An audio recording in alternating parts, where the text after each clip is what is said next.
Empanin say Kwakye Adeɛfɛ ye di sika na eya o kan sen kwanchan Adeɛfɛ yo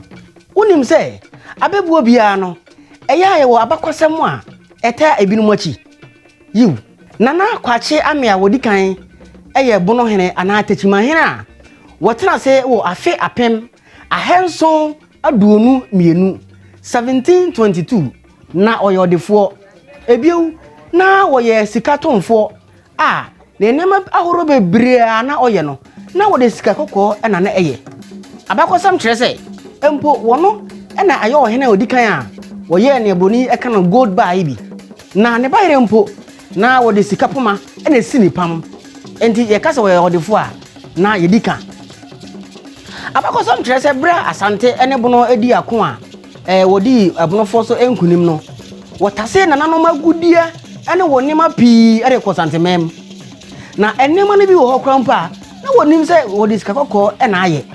enti ebi wo ha ye beti hu no na ayesika wei ena omoka se na sa na Kwakye amia ne niam ahoro ayesesa ba ye nyina efei wodi sika kokko na eye na yaka mana faso a abaye abebuo amaye kase se Kwakye Adeɛfɛ yere sika na eye abusiafo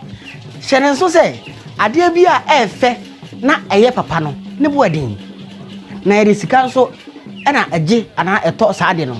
enti hweyie na yamfa sokwan anane wakyenkyea se wo pe ade ne boadin na esombo a tua ho ka ana abɔ ho ka anye saa hwehwen na beto nana nom se hwehwima de eya ekososoro medin ene nana ansu Kwakye mafutu samso ni Ewade Israel medemwasi